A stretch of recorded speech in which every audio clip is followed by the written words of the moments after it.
जय श्री राम। बोलो सीता माता की जय। सीता नवमी। सीता नवमी की पौराणिक व प्रमाणिक कथा। सीता नवमी की पौराणिक कथा के अनुसार मारवाड़ क्षेत्र में एक वेदवादी श्रेष्ठ धर्मधुरीण ब्राह्मण निवास करते थे। उनका नाम देवदत्त था। उन ब्राह्मण की बड़ी सुंदर रूपगर्विता पत्नी थी। उसका नाम शोभना था। ब्राह्मण देवता जीविका के लिए अपने ग्राम से अन्य किसी ग्राम में भिक्षाटन के लिए गए हुए थे। इधर ब्राह्मणी कुसंगत में फंसकर व्यभिचार में प्रवृत्त हो गई। अब तो पूरे गांव में उसके इस निंदित कर्म की चर्चाएं होने लगी, परंतु उस दुष्टा ने गांव ही जलवा दिया।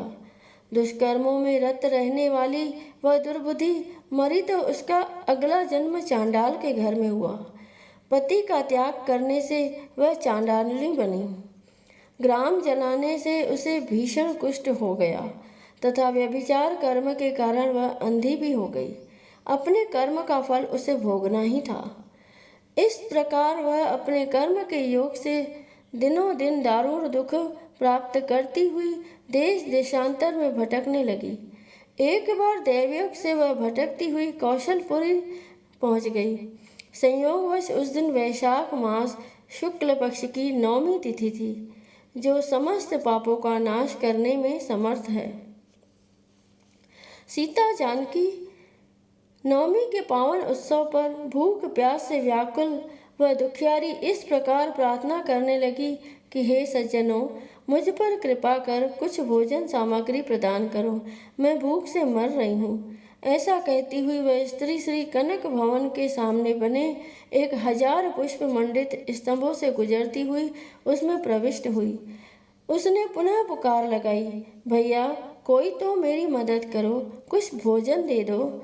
इतने में एक भक्त ने उससे कहा, देवी आज तो सीता नवमी है, भोजन में अन्न देने वालों को पाप लगता है, इसलिए आज तो अन्न नहीं मिलेगा। कल पारणा करने के समय आना, ठाकुर जी का प्रसाद भरपेट मिलेगा।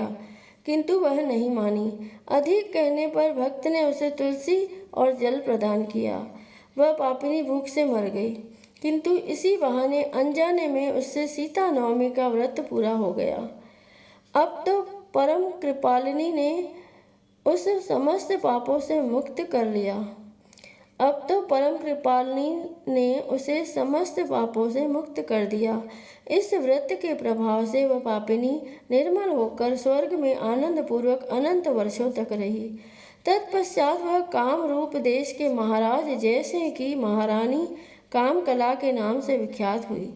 जातिस्मरा उस महान साध्वी ने अपने राज्य में अनेक देवालय बनवाए, जिनमें जानकी रघुनाथ की प्रतिष्ठा करवाई। इस दिन जानकी स्रोत रामचंद्राष्टकम रामचरितमानस आदि का पाठ करने से मनुष्य के सभी कष्ट दूर हो जाते हैं। अतः सीता नवमी पर जो श्रद्धालु माता जानकी का पूजन अर्चन करते हैं, उन्हें सभी प्रकार के सुख सौभाग्य प्राप्त होते हैं। बोलो सीता मैया की जय।